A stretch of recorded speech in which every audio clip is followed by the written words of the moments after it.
So, well, first of all, thank you, Richie, for being here. I've read much of your work and watched many of your videos. Very, very inspiring. So, thank you for all you've done. I mainly work in the corporate and organizational space. So your work has given me an inroad where I can say, look, the science is supporting this.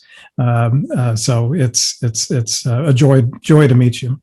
I'm curious. My question is, I was watching your September 2020 talk with the Dalai Lama, and you asked him what you think scientists should focus on at this point to address the world's needs. And his response was interesting. It was to educate on how to create a sense of oneness, how we're all part of this world together, how children can play together without caring about skin color, religion, or any other factor. And you alluded in your research that it's now showing that mindfulness can lessen implicit bias. I do a lot of work in the diversity, equity, and inclusion space. So my question is, are you going down that path now? Is this active research? Yes, thank you for the question, Brian. And yes, it is active research. We're doing a bunch of work now looking at very rigorous measures of implicit bias. And we have data showing that both a combination of mindfulness and connection practices, loving kindness and compassion practices together are particularly effective in reducing implicit bias. So I think that this is, it's really important. And one of the, going back to innate basic goodness, there's a lot of evidence to show that before about the age of 3 years, a toddler does not make any distinction based on skin color. Absolutely none. They're oblivious to it.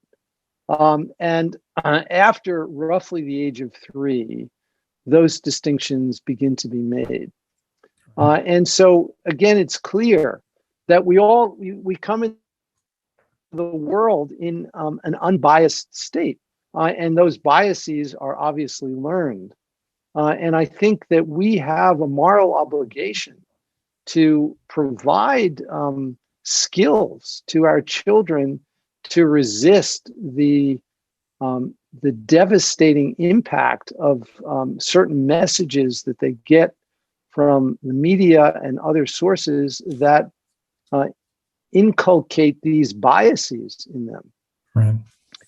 And these biases, by the way, are also at the root of the achievement gap in the United States. They're one of the major and increasingly problematic issues in our education in the US is the growing gap in academic achievement between Blacks and whites. And that achievement gap is substantially driven by what educators call a disciplinary gap, which is the disproportionate administration of harsh and punitive punishment toward members of racial and ethnic outgroups. And that is driven by implicit bias.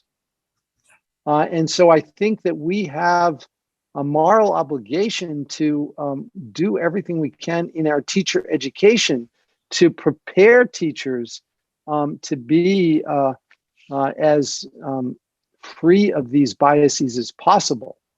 Now, it's not, we're not going to be able to completely free ourselves of these unless, we're fully awake. But short of that, we can reduce these biases. We know that.